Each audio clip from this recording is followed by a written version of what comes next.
Papogi na naman tayo. Dahil may lakad din naman tayo. Meron na naman tayong vlog. Papunta tayo sa Pasay. Kaya naman nagbubit na ako papuntang MRT Ortigas. Dahil sasakay tayo ng MRT. Sa araw ng Lunes, napakadaming tao. Dahil Monday is a busy day. Nakadilasan, walang mukuhaan sa MRT. Swerte na lang talaga. Siyempre, pababa na ako ng Tapat. Mag-book tayo ng movie papuntang Legazpi. Dahil may setup tayo ng bus doon. Kaya agad-agad tayo nagkaroon ng movie rider. Ang best kaya nandito ako agad. Dahil kadugo ko naman si Kuya Joel. Kaya naman habang kumakanta siya, ayusin natin yung setup natin. Ilalagay natin lahat sa mixer para lahat makokontrol lahat ng music. Dahil kung lahat ay direct sa mismong speaker, posible masira ang iyong speaker. Kaya maganda na may mixer talaga.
Tapos na ang first set namin, punta naman tayo sa mga merchants. First day nga pala dito sa Legazpi Tower 300. Maraming mga pagkain dito na swak mismo sa iyong panlaman. Diyan, may shawarma, may ilihaw. At naman yan, swak na swak sa budget mo. Pwede na mag-standby para kumain. May lutong bahay naman dito. Fresh juice. May ibang pagkain din mula sa ibang bansa. Kita mo yan, boy.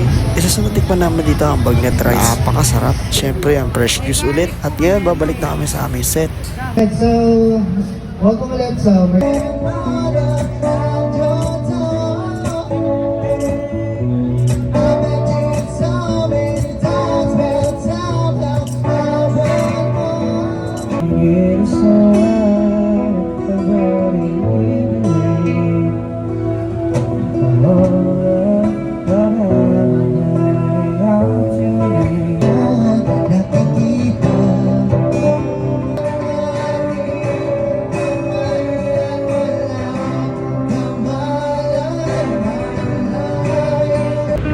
Alright guys, tapos na kami set dito sa Mercato Central. Ligpitan na. Kaya naman, ililigpitan natin ulit. So ito yung pinaka-nakakatamad na part. Hindi na natin pagkikita. Ano to?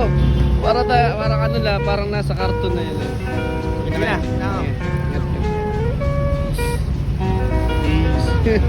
Ingat ka kuya.